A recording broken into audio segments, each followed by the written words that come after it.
Welcome to part 2, How to Create Ritual. In part 1 of this two-part series, I talked about the reasons to have a ritual, about what rituals are and why I consider them so important. Here in part 2, I want to talk about actually having a ritual. I want to debrief you on the foundation you need, kind of like you get your assignment in Mission Impossible. You listen to that little tape recording that self-destructs. Well, I hope the device you're listening on does not self-destruct, but it's kind of like that. It's Mission Impossible. I mean, how do you actually do it? If you really know what you're doing, you're on the wrong track. Yeah, there's a very tentative quality to each and every ritual, kind of an I don't know really what I'm doing, but here we go, because this is what's happening. As a creator of ritual and ceremony, how can you look at the world in such a way that can help make this happen? I want you to have some understanding of how to make a ritual in a way that works for you and the people that you're with to help everyone come into the present moment. And that's what I want to talk about today. Hello and welcome to the 10 Crutches podcast. My name is David. I'm glad you're here. Of course, there are many ways to do ritual, many ways to think about it. This is just my take. I hope it's helpful to you, and I hope you can add it to whatever you already know. One thing to know about me is that I use the words ceremony and ritual pretty much interchangeably. Others don't, but I do. Not that big a deal, just want you to know. I also want to point out at least a couple of resources. I will put these in the show notes. The work of philosopher Byung-Chul Han. He has a book, The Disappearance of Rituals, a topology of the present. He's really wonderful, and there's a great episode of Philosophize This, number 189. You can hear more about Han's very important work and hopefully be inspired to read it yourself. Also, the work of death doula and teacher Sarah Kerr. She's a really wonderful resource about ritual. It's my sense that ritual is in our DNA. It's in our blood. If our ancestors knew about ritual, then we know it as well, even if it's forgotten at some particular moment. Even when it's forgotten or suppressed in a particular culture, we all know what ritual is. And that's why we can recognize it and enter into it so easily. In my approach, there are 3 parts to any ritual. They are incredibly easy to remember. Number 1, entering the ritual. Number 2, being in the ritual. I'm sure you can guess what number 3 is. Number 3, leaving the ritual. I think you have to admit these are pretty gosh darn simple. And the reason I think it's important to make this explicit is because this simple framework, having this framework in your mind, gives you a map for what you're doing. It gives you a map for understanding where you are in the ritual at any given moment, how to move, when to move. And because the map is so simple, because there's just these 3 parts, entering, being in, leaving, because it's so simple, you can take this very complicated activity and move into it more easily. Just another thing to mention near the beginning is that the more you can cultivate and trust your intuition, the deeper you will be able to go into ritual. I believe, I think it's episode 32. I will talk directly about intuition and how to cultivate it, how to trust it. But for now, since the focus is on ritual, I will simply say, when you are planning a ceremony, bring your intuition.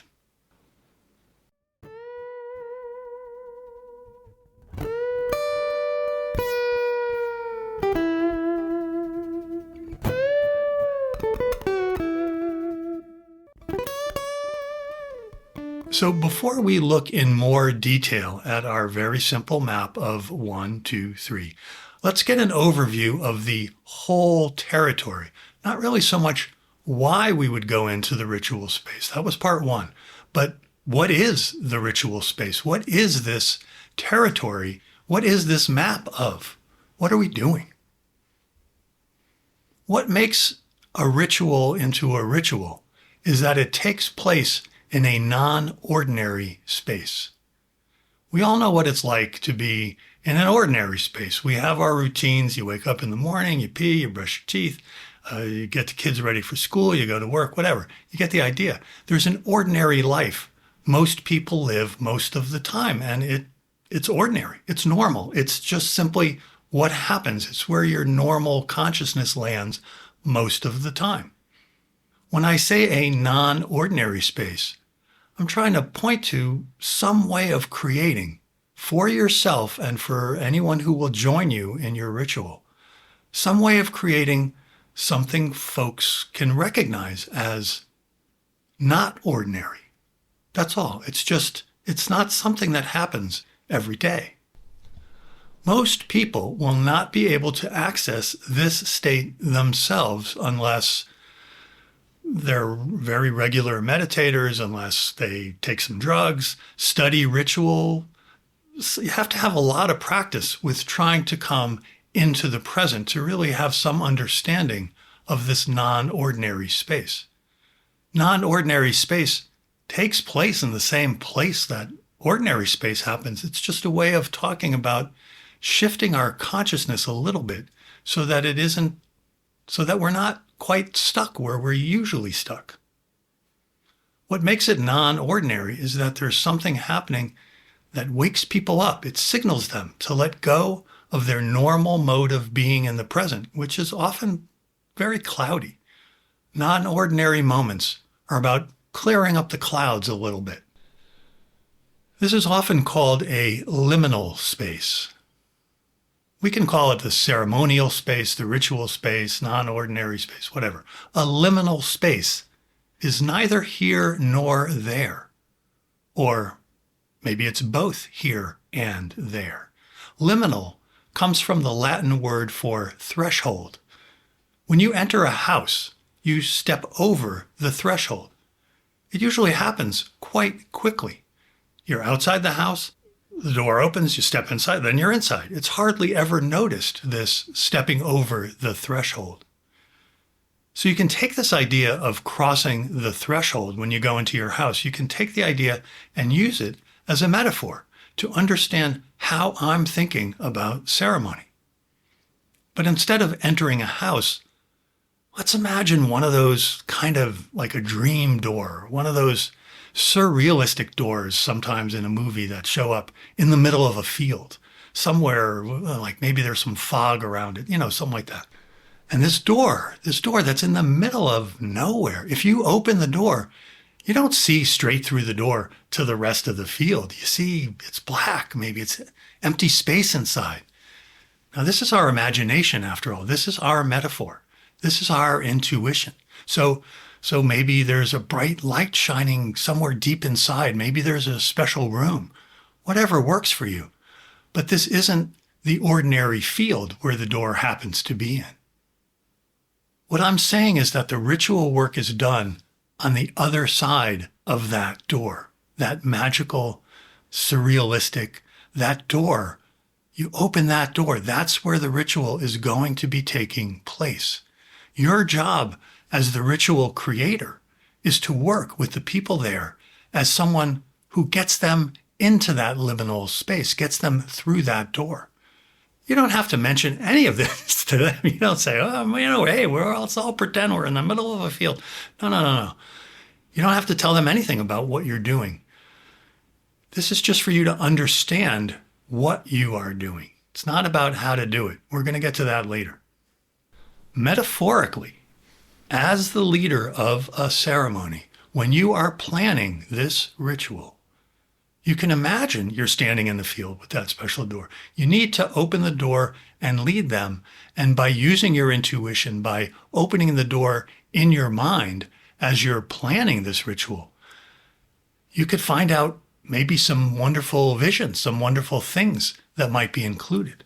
But your job is going to be to lead them from outside into the space that's inside the door. You're going to help them over the threshold into that unknown ritual space. You're going to lead them across the threshold. That's the first part of the map. That's entering ceremony, entering the ritual. And then you're in the space. That's where you do the ceremony. That's the second part.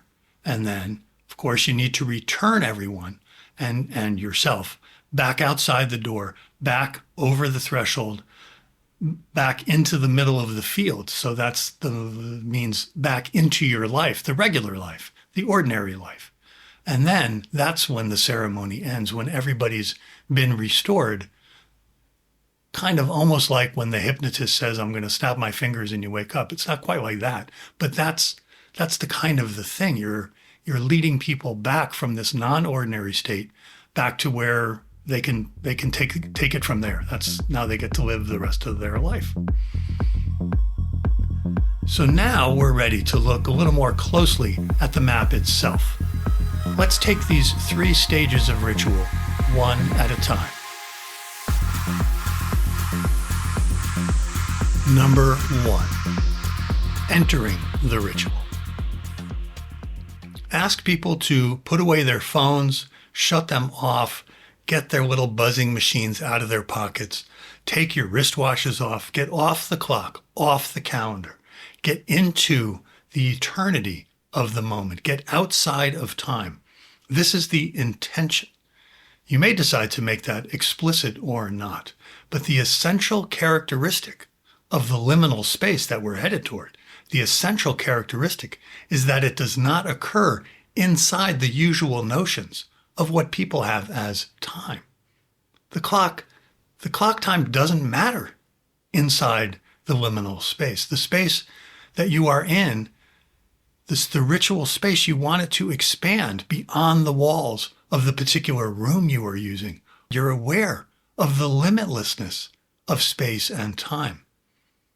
In fact, the very next episode of this podcast, number 23, is going to be about the difference between eternity and forever. In accessing liminal space, you do your best to bring everyone to eternity and to stay away from forever. When you're talking about leading a ceremony, you're talking about what's often called holding space. You're holding space for the ceremony. But what can it possibly mean? Holding space. Well, that's a very confusing choice of words. What I take it to mean is you're the one who's aware of the eternity of the moment through your training, through your effort, through your awareness, through your intuition. You know there's more than just the calendar time, the clock time. That's a human thing. What you're aware of is the time that all the universe shares. We're all sharing time together. We're all flowing through time together. Rituals take place within that flow. That's why you put all these time-keeping devices away. You're holding space. It's a way of saying you're holding eternity. In stepping over the threshold, using our weird door in the field analogy, this is the part at the beginning, this number 1 part. This is where we're standing outside the door and the door is closed. This is how doors usually are. That's why we have doors. We need to ring the doorbell. We are knocking at the door.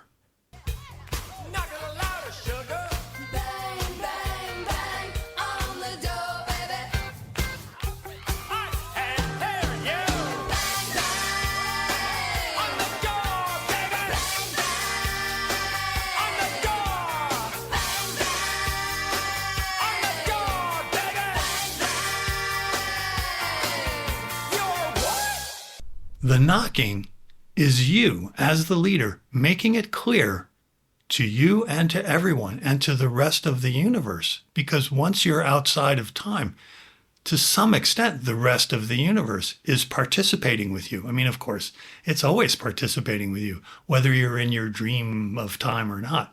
But this is making it clear to everyone, including yourself. So how do you do this? This is where, again, you need to use your intuition. This is where you trust your inspiration. If you're really, really blank, if you really don't have anything, check out videos, websites, etc. Much of how you, quote, knock on the door will depend on what is the ritual for. Who are the people joining you? Where are they culturally, etc., etc. Some of the things you can do are ringing a bell. You can say, I'm going to ring a bell 3 times and we're all going to settle in and begin the ceremony that way. You can light a candle. You can light sticks of incense. You can have each person who's present come and light a different candle. You can smudge the room. You can get all new agey and woo-woo or not. It depends on the people who you are doing this with or doing this for. You might just simply say, we are going to start the ritual in a moment, so let's stand here quietly, breathing in and out. And now let's place our hands over our hearts. It could be anything. Let's touch our elbows together. I don't know. If you're in a group, that might find that helpful. I'm saying that you, as the creator and leader of the ritual, you have a map in your head. You use this map to move the people, even though nobody's really going anywhere. You're doing something to acknowledge that the moment is changing. The moment is changing from not being in a ritual to being in a ritual. You plan for a beginning that is, quote, opening the door. So then we are ready together to step over the threshold and into some other kind of space than the one we normally live in. It's not like you're going to see colors or your hand's going to have flashers if you tracers. I mean, if you pass it in front of your face. I do recommend incense though, because then the sense of smell is involved and candles so people can have the light entering their eyes, bells for the ears, hands touching each other's hearts or your own hearts or each holding hands. Get as many of the senses involved as possible. We let people know we are starting. We let them know we are getting closer to being in. And when you are in,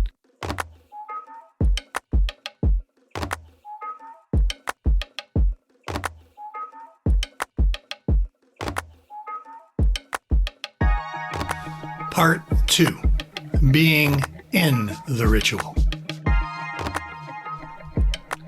Once you are there in the liminal space, once you have reminded yourself of the eternity of the moment and helped everyone as best as you can to access it, and once again, you may or may not be mentioning this directly. Once you are there, that's when you perform whatever the ceremony is. You may even be alone. You can do a ritual alone for sure. You have led people to a liminal space. You are now over the threshold. And so now you unfold what has been planned. The reason you plan ahead is because you need to be prepared to do whatever symbolic things you've decided on that are going to carry out the mission of the ritual. Remember, you're trying to make the inside match the outside. That's from part 1. I talked about that. You need a way to slow things down. You have to leave space for people to match the inside and the outside, for people to catch up in their bodies, in their souls, their spirits, their minds, has to catch up with what's actually happening. So this moment of stepping outside of time is like in the rush of ordinary time, things just pass by. So you need space for people to say things to each other or whatever. People can write things on a piece of paper, throw them into the fire. You can light candles, blow them out, leave them burning. Use the 4 elements to convey your message. Again, your intuition will have ideas that are going to come as little flashes, little visions of inspiration. Pay attention when you are planning ritual. Pay attention to your messages. It's like listening to your voicemail. So I do apologize if I mix metaphors too much, too often. I love the door out in the field metaphor, but it's not often you have a door out in the field of a foggy field and you open it up and there's that's really for your imagination. But every day, we do cross thresholds. And I think it's worthwhile to consider in slow motion. What is this crossing a threshold? You have 2 feet outside the door on one side of a door, and the door is now open. So 1 foot steps forward. If you're going really slow motion, 1 foot is coming off the ground, stepping forward and moving over the threshold. The foot that's entering the new space needs to touch down on the new space while the other foot is still in the old space. And then, that's only then, you come out of the old space. The other foot lifts up out of the old space and then enters along with the rest of you into the new space. And so what I would say is ritual in that sense. And just, you think about this, sometimes you're just coming into your house. If you think about it, think about what that means. Make a little ritual of coming into your house. You're outside, and then the ritual is just simply picking up 1 foot and slowly putting it inside. And then what is that? Are you entering the ritual as you're putting it over? And then maybe the ritual is when the foot touches down, and then you bring up the other foot that's leaving the ritual, and then you're coming in. Now you're in the house. So then just shut the door, go on your way. But you can become aware of the ritual of each and every little moment. So I believe our very human, our very DNA encoded ability to enter ritual space together, this ability to perform ritual together, I think we yearn for this. Part of any general feeling in society of feeling lost, disoriented during these times, powerless, hopeless, part of it, I believe, is the lack of ritual in our lives. What matters is that you are leading people towards some space that's outside of the normal way we keep track of things. And we do this because we need ceremony to bring us into a present moment and let our bodies and minds fully acknowledge whatever the thing is that's happening. It's happening inside of us and it's happening outside of us. And in a ceremony, it happens to us together in a very powerful way. We can be present together with others in community. Community. Commune means to share.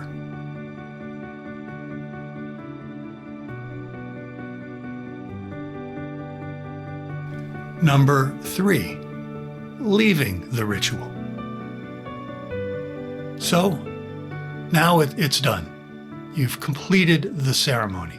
It's all over. Both feet have landed on the other side of the threshold. The room inside the door of the door that's in the middle of the foggy field, you've done what you needed to do. You have entered the liminal space, which is no small thing. You have performed your ritual in that liminal space, and now you need a way to leave. You don't just stop all of a sudden, clap your hand. Hey, everybody, we're just here. Pick up your phones, check your emails, and we're back in the world. No. You lead people gently back to the ordinary reality of wherever they're at, and you let them know what the signal is going to be for the end of the ceremony. I've often used 3 bells, slowly spaced apart, similar to the 3 bells I often use at the beginning. The main thing is that you just kind of ease out of it. It's a gentle and smooth movement. It's not sudden, it's not abrupt. I believe this helps people integrate and maintain what they have seen and experienced. It's kind of like if you're lying very still in bed, very gently coming awake, can help you remember a dream. If you just sit up, leap out of bed, the chances are you're going to forget the dream. Sometimes when a ceremony is over, depending on what's happening, for example, at a wedding, sometimes you want people to be able to erupt in cheers at the very end of the ritual. So in some wedding ceremonies, you might step on a glass, break a glass, kissing the bride. There's a certain moment where you know that's the end. Everybody can erupt in cheers. At other points, people are deeply mourning. You're at a funeral. You need a way for people to come gently back, holding the truth of the loss and the feelings around the loss. Again, you make your plan, using your intuition and in whatever consultation you need with the people who the ceremony is for. I hope you have found this helpful. I hope it provides some insight for you, some useful tools, some ways of thinking about ritual, and I hope you go out and perform lots of rituals and help our culture. Help us come back. Help us come back to performing more ritual, to valuing rituals, and using our intuition to find a way to do that. Thank you so much for listening. I'll see you next time.